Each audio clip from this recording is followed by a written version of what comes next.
Hello students. So let's continue with the NCERT chapter 7, that is alcohol, phenols and ethers. And today is the theory part 9.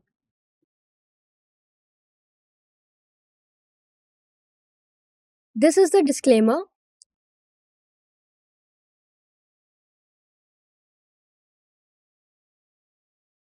Now, what is the objective of today's lecture? So, after attending this lecture, you will be able to understand the topics which we are going to cover today. So, let us see those topics. So, today we will discuss the chemical reactions of the alcohols and phenols on the basis of their functional groups. Now, for your reference, I have mapped the NCERT sections that I am going to cover today. So, today we will be covering section 7.4.4, that is chemical reactions. And for your better understanding, we will solve an example which is 7.5, and then we will summarize whatever we have studied today.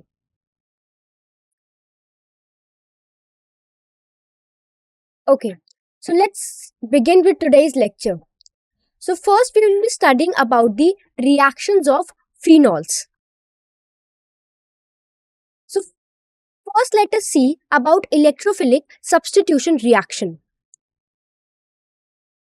Now what happens in phenols? That phenols undergo aromatic electrophilic substitution. Now what is special in phenol? That it undergoes your aromatic electrophilic substitution. Now first, what are electrophiles? That are electron loving, that needs electrons. Now as we know that in your phenol, there is a hydroxyl group which is directly attached to your benzene ring. Now the hydroxyl group, that is the OH group on phenol, is a highly activating group. Okay, it has a plus M effect. So it is a very good activating group. Now the incoming groups, they target your ortho and para position. Why? Because these two positions, they are electronically rich. When we see the resonance structures of the phenols, we see that our ortho and para positions, they are rich. The electron density on these positions are more. That is why, because these are electronically rich, so your incoming groups target your ortho and para positions. Now look at these structures. These are the resonating structures of phenol. Now in phenol, we know that oxygen has lone pairs to donate, and which will show the resonance with this ring. So that means the electron density on this oxygen is not localized. It is delocalized. Why? Because this is taking part in the resonance. So oxygen will donate its lone pairs to this ring, and we will see the resonating structures. Okay. So when you look at these resonating structures, you will see that this negative sign comes to the ortho and para position. Look here in this diagram, it is there at the ortho position. Then it comes at the para, and these pi electrons are also moving. Okay.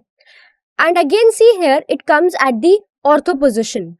So because the electron density on these ortho and para position is more, that is why we said that the incoming groups will target these positions. Okay. So this figure tells us that in case of phenol, you have the OH group, which is a highly activating group that shows plus M effect. And the electron density on this oxygen is not localized, it is delocalized. It takes parts in the resonance. And your ortho and para positions are electronically rich positions. So what will happen? This phenol group, whenever an electrophile, it attacks on these ortho and para positions. So whenever an incoming electrophile comes, your phenol undergoes your electrophilic substitution reaction. Okay, because what happens, these positions are electronically rich. So they have electron density to donate. And so whenever an incoming electrophile will come to this phenol, it will target the positions ortho and para positions. Now let us first see the nitration reaction.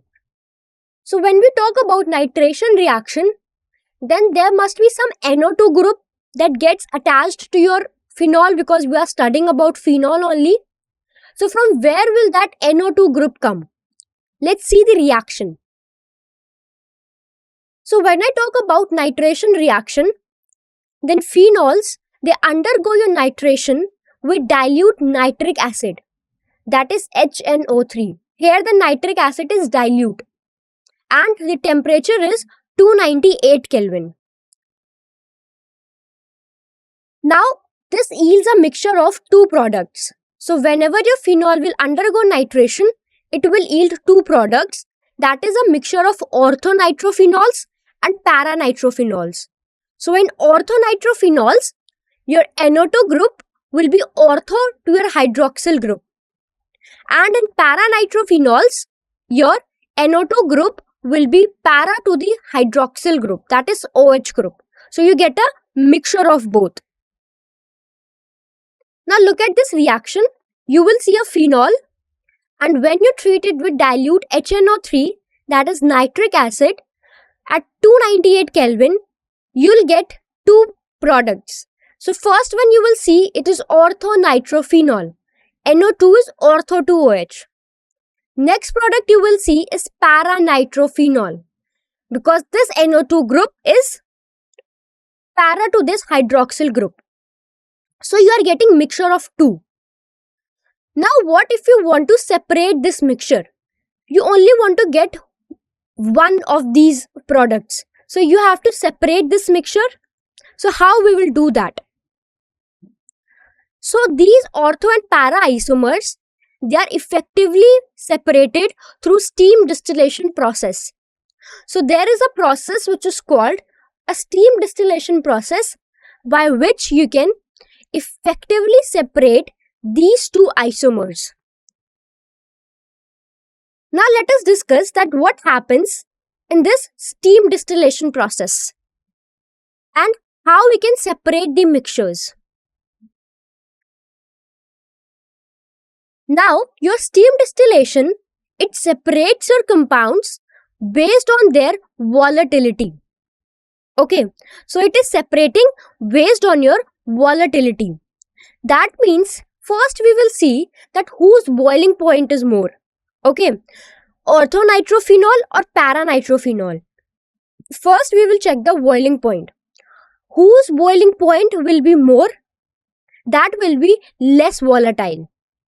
Okay, so let's see. So compounds with lower boiling points distill more easily.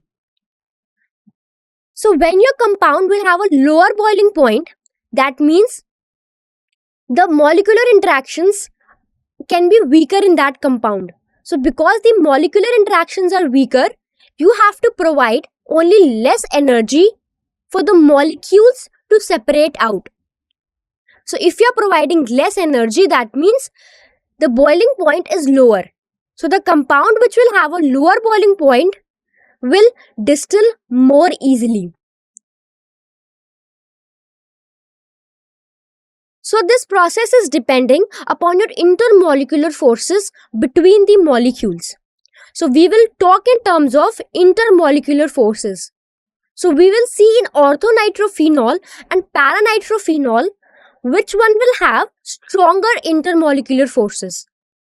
So is the picture clear that whichever one will have a stronger intermolecular forces, their boiling point will be more, because you have to provide more energy to get separated. So their volatility will be less. Okay, because the one which will have lower boiling point will volatile first. So the second one will be left. So can you guess among orthonitrophenol and paranitrophenol which one will have a higher boiling point? Can you guess which one and why is it so? Now let us see which one will have the higher boiling point. So first we will talk about orthonitrophenol. That means your that means your nitro group is ortho to your phenol. That means hydroxyl group. Now if I talk about hydrogen bonding, then there are two types of hydrogen bonding: intramolecular and intermolecular. Intra means the hydrogen bonding is between the same molecule, and inter means the hydrogen bonding is between the two molecules. So when we talk about orthonitrophenol, then what happens in orthonitrophenol? There is intramolecular hydrogen bonding. That means the bonding is within the same molecule. So there is hydrogen bonding between your hydroxyl group and your nitro group, that is NO2 group. Now because this is intramolecular hydrogen bonding, so it will have reduced intermolecular forces. Why? Because this bonding is not between two molecules. Okay, so the molecule over here is independent. It is not connected with any other molecule because the bonding is within your molecule. Okay, now if you will see the structure of orthonitrophenol, look at this is the structure of your orthonitrophenol. Now look here, this is your NO2 group and this is your OH group, hydroxyl group. And this NO2 is ortho to your hydroxyl group. Now you know that oxygen is more electronegative than your hydrogen. So it will pull the electron density towards itself. So this hydrogen will be partial negative charge and this hydrogen over here will be partial positive charge. So the red dotted lines which you see is the hydrogen bonding. That is the attraction between your partial negative charge and partial positive charge. So as you can see in this orthonitrophenol, there is this hydrogen bonding between NO and OH group which is in the same molecule. This molecule is further not connected to any other molecule. It is an independent molecule. So that is why this molecule has a lower boiling point. So if this molecule has a lower boiling point than paranitrophenol, then what will happen? It will volatile first as compared to paranitrophenol because its boiling point is lower. If you will steam distill, it will go first into your steam form or the vapor form because this is an independent molecule and it has a lower boiling point. Okay. Now if we talk about paranitrophenol, then in paranitrophenol, what happens? It forms intermolecular hydrogen bonding between the molecules. Now here your NO2 group, that is your nitro group, it is para to your hydroxyl group. So that is why it is showing intermolecular hydrogen bonding. That is, this bonding is between the two molecules. So your two molecules are connected now in case of intermolecular hydrogen bonding. So because there is two molecules that are being connected, so it creates a strong molecular associations. Now you can imagine or think that if the molecular associations are strong, that means you have to provide more energy for it to get separate. So just imagine a condition where your group of people are standing and their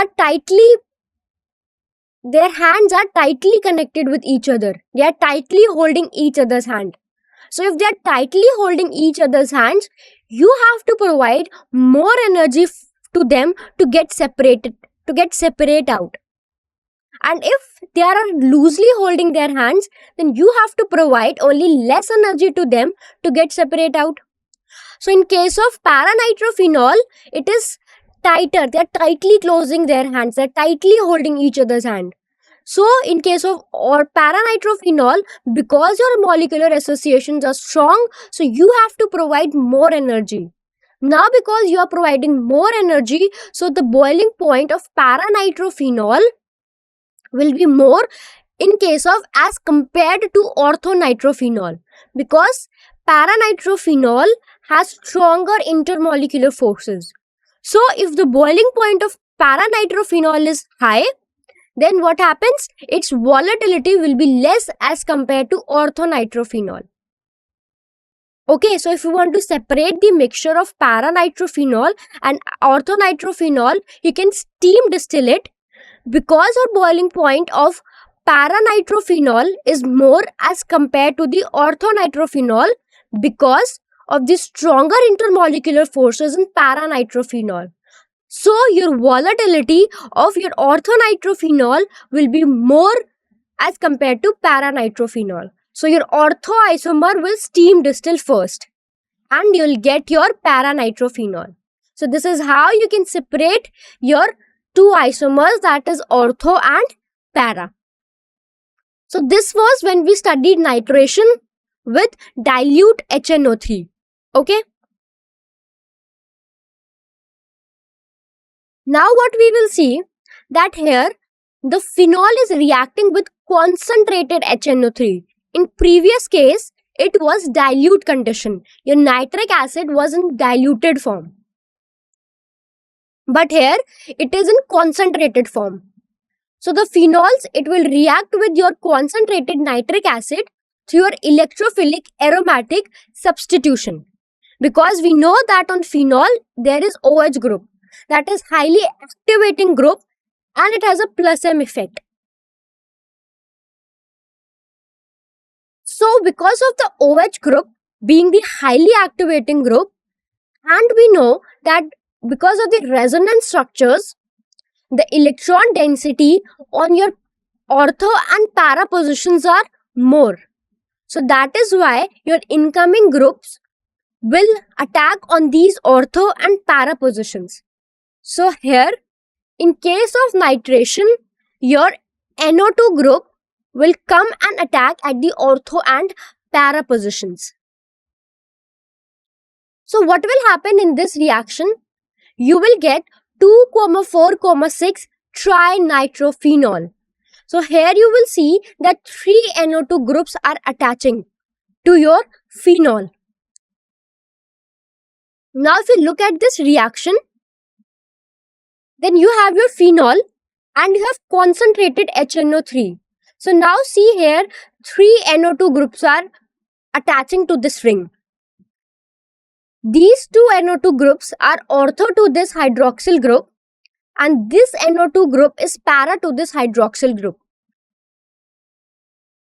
Okay, now because here you have taken concentrated HNO3, so the reaction is happening in excess. And we know that OH is a very good activating group, so it is showing plus M effect.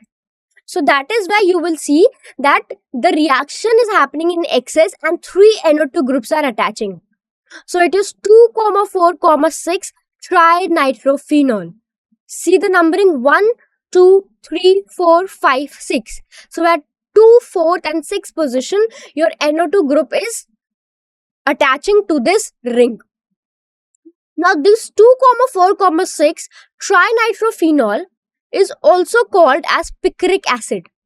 Okay, it is commonly called as picric acid. Now in this reaction, the product which this is formed is picric acid. The yield of this product is not good. You get this product in a poor yield. So that means if you're starting with more moles, then you are getting very less number of moles in the end. That means in the product you are getting less number of moles. Now why this happens? Can you guess the reason? See, this is because of your NO2 groups. Now your NO2 groups are good electron withdrawing groups. Being a good electron withdrawing group, what they will do? They will withdraw the electron density from this ring. And there are 3 NO2 groups attached. So that means 3 NO2 groups are withdrawing your electron density from this ring. So because of these NO2 groups, the rate of the reaction is decreased. So there is low rate of reaction. So because the rate of reaction is less, so the yield of this product is not good. You get the poor yield of this 2,4,6 trinitrophenol. Okay, so this was the case of nitration. First we studied it with dilute HNO3, where we saw we get two isomers, ortho and para. And then we studied it with concentrated nitric acid, and we saw that in case of concentrated HNO3, there will be excess reaction. So 3 NO2 groups will attach to this phenol. So you will get 2,4,6 trinitrophenol. Okay. Now we will talk about halogenation reaction. So what happens in halogenation reaction? Your phenol, it readily reacts with your bromine water at room temperature via electrophilic aromatic substitution. So here your phenol is reacting with bromine water. See here it is bromine water, and this reaction takes place at room temperature because phenols undergo electrophilic aromatic substitution. Now in this reaction, a white precipitate of 2,4,6 tribromophenol is formed without a catalyst. So in this reaction, you will also see that 3 bromine get attached to your phenol ring, and a white precipitate of this product is formed. Now if you look at this reaction, then you see a phenol group, and this reacts with the bromine water at room temperature. So look at the product now. 3 bromine is getting attached to this phenol ring. These 2 bromine are ortho to this hydroxyl group, and this bromine is para to this hydroxyl group. So this reaction is also happening in axis. Now see here, because the reaction is taking place in bromine water. So water is a polar medium. Okay, we all know that water is a polar medium. Since water is a polar medium, so it can polarize your hydroxyl group of this phenol. Okay, so if it will polarize your hydroxyl group of this phenol, then you'll be having O minus, that is this phenoxide ion. And O minus has a better plus M effect as compared to your OH group. I repeat that your O minus has a better plus M effect as compared to your OH group. Okay, because in OH group, there is lone pairs on this oxygen. So by which this resonance take place. But when we talk about O minus, that negative charge takes part in your resonance. So the negative charge is delocalized into the ring through the resonance, and it increases the electron density more effectively as compared to your phenol. That is this O minus. If this O minus is here, then the negative charge takes part in the resonance, and this increases your electron density more effectively than your phenols. So that is why O minus is a highly activating group as compared to your OH. So O minus shows greater plus M effect. Now since this ring becomes highly activated because of the O minus, so the reaction is happening in axis. You can see 3 bromines are getting attached. That is, this reaction is happening in excess. Okay, so you will see that a white precipitate of this 2,4,6 tribromophenol is formed, and during this reaction, your reddish brown bromine water turns colorless. So when you talk about this reaction, so the color of bromine water from reddish brown, it turns to colorless because a white precipitate is being formed. Now if you remember that when we used to talk about halogenation reaction in case of a usual benzene ring, in that case we were using a catalyst. Why we were using a catalyst? That catalyst was basically used to polarize your halogen. Okay, to polarize your bromine from bromine to bromine plus. That was to polarize your Br group. Okay, but in this case, this is formed without a catalyst. Catalyst is not required because of your highly activating OH group. Now we will see that when the phenols undergo bromination, in earlier case it was bromination, it was undergoing with bromine water. Okay, now when it was going with bromine water, the reaction was happening in excess because of the polar nature of your OH group.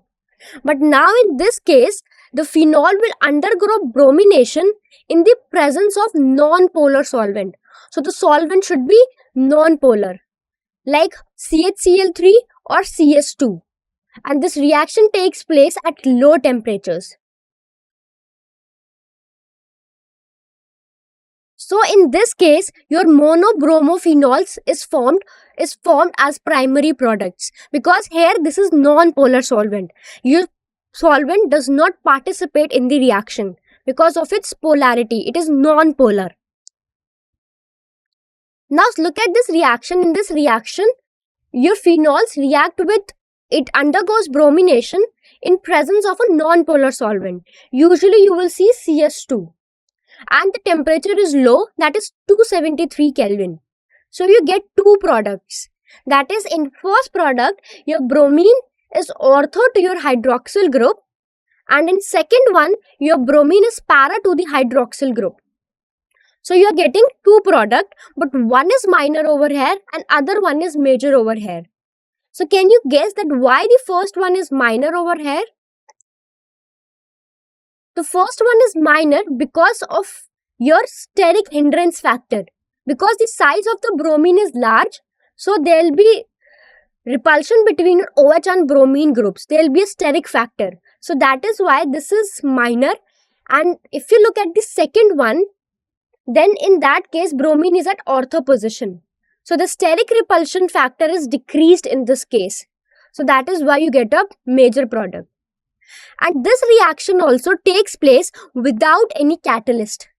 Because why? Again, because our hydroxyl group is a highly activating group. It has a greater plus M effect.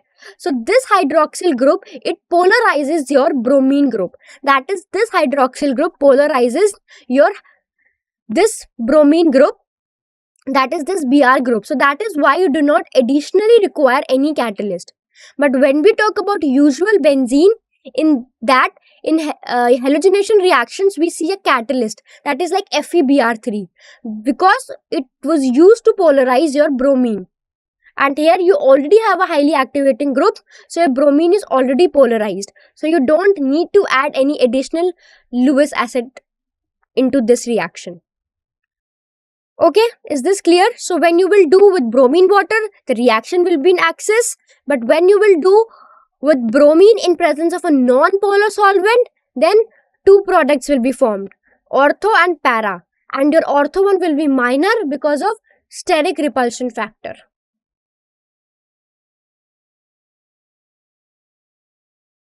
Now we will solve one example, that is example 7.5.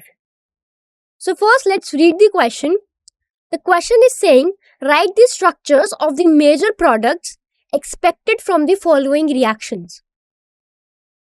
So you have to write the structures of the major products from these reactions. And these three reactions are given to you. The A1 is mononitration of 3-methyl phenol. So this is a substituted phenol. At your third position, a methyl group is attached. B1 is dinitration of 3-methyl phenol. And C1 is mononitration of phenyl ethonate. So you have to write the major products. So I'll give you 30 seconds to solve this question, and then we will discuss it.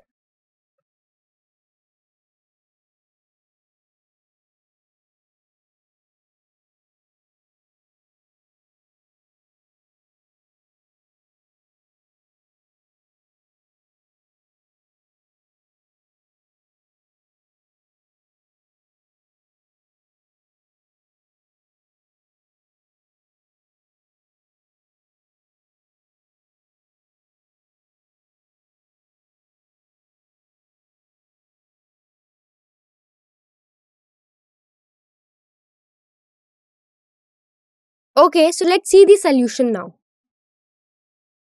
Now first we will talk about mononitration of 3-methylphenol.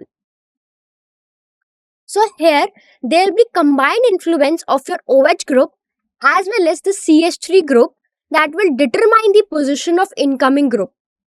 So because your methyl group is also there in this ring, because it is a substituted phenol, so both your OH groups and CH3 groups, they will have the effect of the incoming group. That means both these groups, they will determine your position of your incoming group. Now when we talk about this A case, we will see that the nitration will not happen on the second carbon of 3-methylphenol. Why it will not happen? Because if the nitration will happen at the second carbon, then there will be a steric repulsion between your CH3 group and your NO2 group after the nitration. So let us see this with the help of the reaction. So look at this reaction of 3-methylphenol. So here is our OH group at first position, and at third position there is methyl group. Now it is saying that at this carbon, at this second carbon, your nitration will not occur. That is, your NO2 group will not attach to the second position. Now see, if your NO2 groups get attached to the second position, then there will be a steric repulsion between your NO2 group and your CH3 group. And usually, we do not attach 3 groups like in this format. That is one after other at first, second and third. We do not attach groups like that. Because if these all groups will be attached in this manner, then there will be so much steric repulsion. So to avoid that steric repulsion, we attach this NO2 group at the fourth position. Okay. Now, both your hydroxyl group and your CH3 group are an ortho and para directing group, because electron density on this ortho and para position is more. So when you will do the mononitration of 3-methylphenol, so you will get two mixtures. One, this NO2 group is getting attached para to this OH and ortho to this CH3. Next product which you will get is that this NO2 group is getting attached ortho to this hydroxyl group and para to this methyl group. Now look at the second case. Here this OH group and NO2 group, it will show the hydrogen bonding. So these two groups will be stabilized by your hydrogen bonding. So that is why this NO2 is attached ortho to this OH. And this NO2 was not attached at this position, because then there will be a steric repulsion factor among this NO2 group and the CH3 groups. Okay. So this NO2 group is attached at this fourth position. So this will form 4-nitro-3-methylphenol, because nitro is attached at the fourth position. And here it will form 2-nitro-5-methylphenol, because CNO2 group come first in priority. So that is why this is second position. So the numbering will be first will be given to this OH group, then second to NO2, then 3, 4, 5 and 6. So this will be 2-nitro-5-methylphenol. Okay, so when you will do the mononitration of 3-methylphenol, you will yield two products, 4-nitro-3-methylphenol and 2-nitro-5-methylphenol. Okay, we usually avoid to put the groups like this manner. Like if I put NO2 here, we usually avoid putting groups like this, like OH, NO2 and CH3. It will cause a greater steric repulsion. Okay. Now look at the B part. B part is saying dinitration of 3-methylphenol. Earlier case, it was mononitration. So when we talk about nitration, it does not occur at second carbon of 3-methylphenol. Again, the reason will be same. Because of the steric repulsion between your CH3 group and the nitro group. So see here, if I'll attach this nitro group at this position, at this second position, look here in this figure, in 3-methylphenol, if I will attach your NO2 group at this second position, then again this will be a steric repulsion factor. three groups can't be placed alternatively like this, adjacent to each other. So we will avoid putting your NO2 group at this second carbon. So since your both OH and CH3 group are ortho and para directing group, that means your NO2 will attach at ortho and para positions only. So since this is dinitride, it is dinitration, that means two nitro groups will come and attach. So one nitro group will attach at this fourth position and one will attach at this sixth position. Okay, sixth position, this will be hydrogen bonding between your NO2 group and OH group. So these will be stabilized by hydrogen bonding. So when you will do dinitration of 3-methyl phenol, you will get 2,4 nitro, 2,4 dinitro. Why? Because two NO2 groups are there, 5-methyl phenol. Okay. So the numbering will be 1, 2, 3, 4, 5 and 6. So at second position and fourth position you have your NO2 group.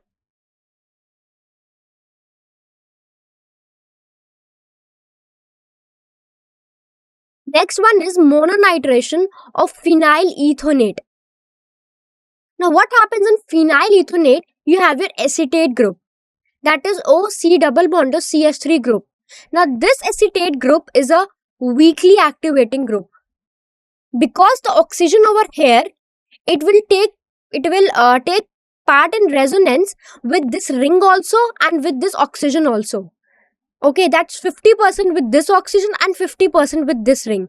It will donate its electron density to the ring also as well as to this oxygen also. So that is why this is a weakly activating group. Because the lone pairs on oxygen, it can participate in the resonance with the benzene ring also and the carbonyl group also. So that means it is 50% here, 50% here. So it is distributing between this carbonyl group and with the ring also. So that is why it is a weakly activating group. Now your acetate group is a ortho and para directing group. That means your groups will get attached to your ortho and para positions. Now because the acetate group is bulky, so your ortho substitution will be less favorable. Because if the two bulky groups will be placed adjacent to each other, then there will be a steric repulsion between the two groups. Okay, so what will happen? When you will do the mononitration of a phenyl ethonate, you will get two products. In this one, your NO2 group is getting attached at the para position. And in this one, your NO2 group is getting attached at the ortho position. Now see here the NO2 group and this bulky acetate group. So there will be steric repulsion between these two groups. Here there is no hydrogen bonding, so it can't be stabilized by hydrogen bonding. Because of this bulky nature, these two groups will repel. So you will see that this ortho substitution is less favorable and this will be a minor product. And this where your NO2 group is para to your acetate group, this one will be a major product. Okay, so you need to remember that your acetate is a weakly activating group. See here, because this oxygen is taking, it can participate in resonance with this carbonyl oxygen also and with this ring also. So it is distributing its electron density 50% here and 50% here. Okay, so in this case of phenyl ethonate, your para will be a major one because there is steric repulsion factor in the nitro one, that is the NO2 group. So I hope all these three structures are clear to you, A, B and C. So first you draw it, consider all the factors, your resonance factor, your stability factor, and where there is steric repulsion. Consider all these factors and then you consider your major products. Now we will come to Kolbe's reaction. Now this is one of the important reactions which you need to study. So what happens in Kolbe's reaction? In Kolbe reaction, the phenol, it reacts with a base, which is a sodium hydroxide. And whenever a phenol reacts with base, it forms sodium phenoxide. Sodium phenoxide, O minus and Na plus, which is attached to a benzene ring. That is sodium phenoxide. Then what will happen under high pressure and temperature, your CO2, it will react with your sodium phenoxide to give an intermediate. So CO2 over here is acting as a weak electrophile. Okay, CO2 being a weak electrophile, it will react with your sodium phenoxide because to that phenol ring, sodium phenoxide, it has electron density to donate. And CO2 is an electrophile, so it needs electrons. So here, CO2 will react with your sodium phenoxide to give you an intermediate. And the reaction occurs predominantly at the ortho position. So here the reaction is occurring at the ortho position. Now what will happen on acid hydrolysis? When you will do the acid hydrolysis under H plus conditions, you will see that the intermediate forms 2-hydroxybenzoic acid. That is the salicylic acid. So this Kolbe reaction takes place in 3 steps. First is your NaOH attacks your benzene ring. Then your CO2 reacts with the sodium phenoxide to give us an intermediate. And then there is acid hydrolysis and you get your final product. So look at this reaction. You have a phenol, that is OH, and this is a base over here, NaOH. So this base gives Na plus and OH minus ions. And this is a phenol over here. So what will happen? This OH minus ions will take H from here because this negative will attract this positive. So this OH minus will take the hydrogen from here. So what will be left? O minus Na plus. So you will get this sodium phenoxide, that is O minus and Na plus. Now this will act as your nucleophile. That means this phenol will undergo electrophilic substitution reaction. So what will happen? This oxygen now has electron density to donate. And this CO2 has a weak electrophile. But remember one thing in this case, that your oxygen will not act as a nucleophile over here. That means the attack will not happen from the oxygen, but it will happen from the carbon. The carbon will be the nucleophile here. Because see, oxygen is more electronegative than carbon. So it tends to keep its electron with itself. And carbon being less electronegative, it can give its electrons.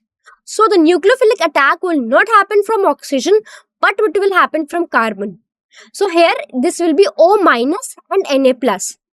So this minus charge will go here to this bond and there will be a carbon oxygen double bond. And this pi electron over here will shift to this side and then the attack will take place from this carbon.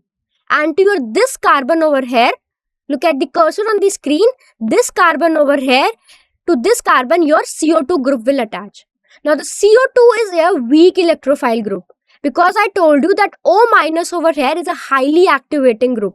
As compared to your phenol, that is OH, the plus M effect of O minus is more. Because in O minus, the negative charge is delocalized into the ring through your resonance. So this will increase your electron density more effectively than your phenol. So since this O minus is a highly activating group, the reaction can even take place with a weak electrophile. So CO2 here is a weak electrophile. So the nucleophilic attack will take place from this carbon, not from this oxygen. So to this carbon, your CO2 group will attach. That is your carbon dioxide, CO2 group. Okay, and then you will do the acidification, acid hydrolysis. So when you will do the acid hydrolysis, you will get your final product, that is 2-hydroxybenzoic acid, which is also called as salicylic acid. Okay. So see here at 2 position your hydroxy group is attached. So this is 2-hydroxybenzoic acid which will get after acid hydrolysis. Okay, so here this is a 3-step process in Kolbe's reaction. This reaction is important reaction. You need to remember this. That first your base NaOH, it takes H plus from this phenol and it forms phenoxide, sodium phenoxide, ONA. And then your CO2 over here acts as a weak electrophile and your nucleophilic attack takes place from the carbon over here. And then your acid hydrolysis happen and then you get your final product, that is 2-hydroxybenzoic acid, which is called as salicylic acid. Okay, now let's see another reaction, which is Reimer-Tiemann reaction. Now this reaction is also an important reaction. What happens in this reaction?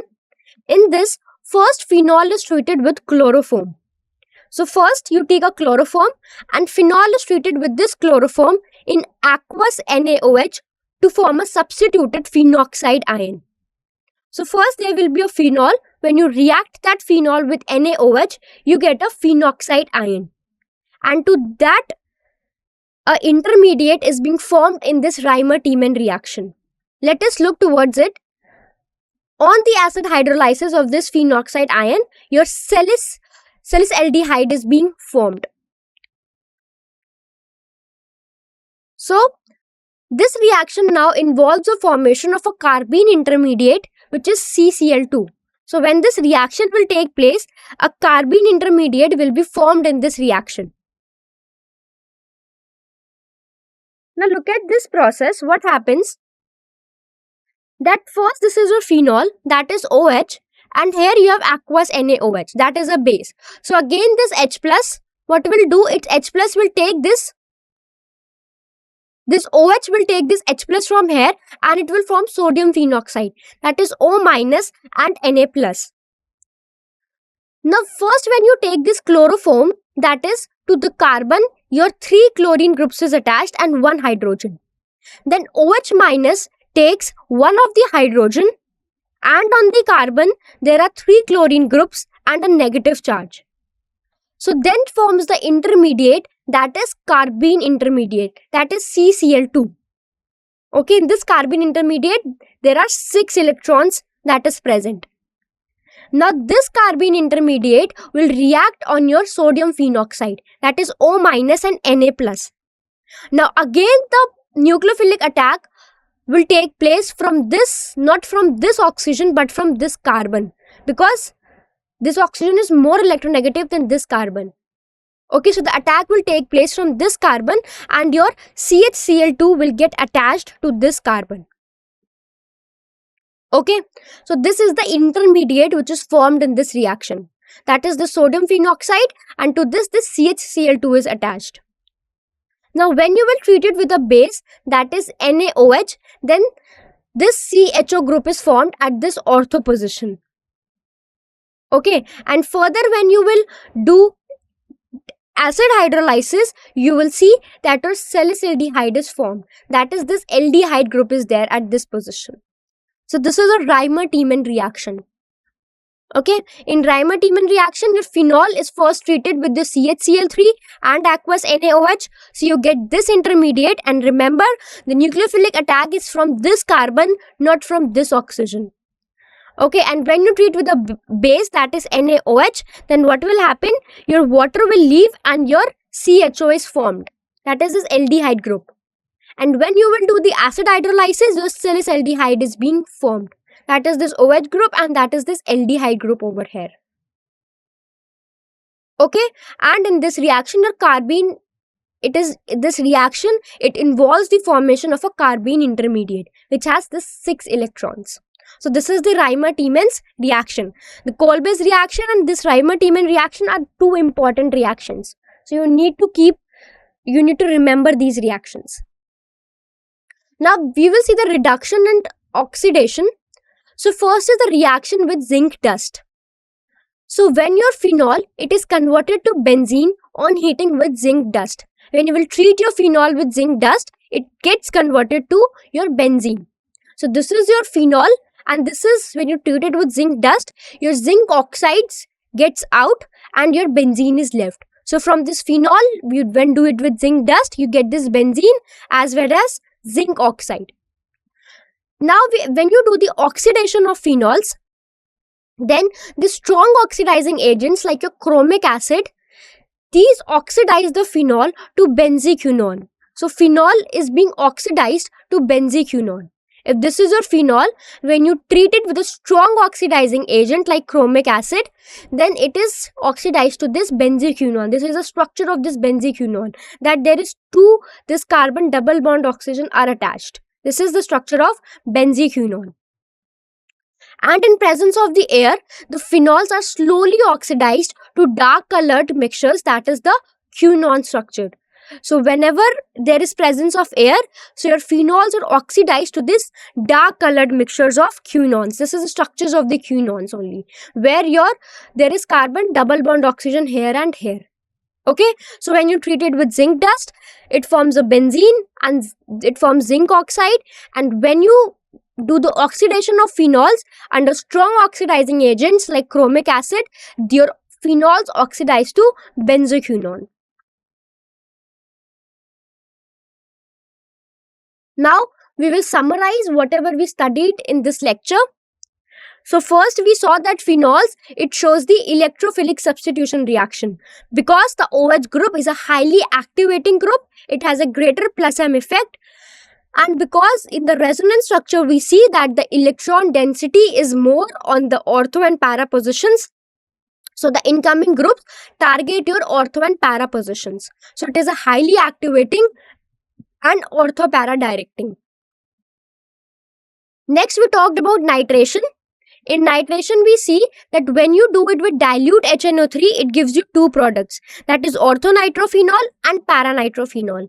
And these two products, it gives you two isomers which can be separated by steam distillation. When you do with concentrated HNO3, the reaction happens in excess and you get 2,4,6 trinitrophenol. That is 3 NO2 groups get attached. And this is also commonly called as picric acid. And your orthonitrophenol is more volatile than your paranitrophenol, because the boiling point of orthonitrophenol is less as compared to your paranitrophenol. Then we talked about halogenation. In halogenation, we saw that when your bromine reacts with water, that is bromine water, it gives mono, di or tribromophenols. So what happens in a polar medium? When you do it in a polar medium, the reaction happens in excess. And when you do Br2 in a non-polar medium like CS2, then it gives you 2. Then what happens? The reaction, halogenation reaction will happen over there. Then we talked about some reactions. Kolbe reaction, in which your phenol forms the salicylic acid using your sodium hydroxide and your CO2. And then there is Reimer-Tiemann reaction, in which phenol is converted to salicylaldehyde using CHCl3 and NaOH. Okay, and in this reaction, your carbene intermediate is being formed. Then we talked about reduction in oxidation reactions, that when your reduction happens with zinc dust, it forms the benzene. And when your phenols undergo oxidation with chromic acid, they form benzoquinone. So this is we studied in today's lecture. Thank you students for attending this lecture.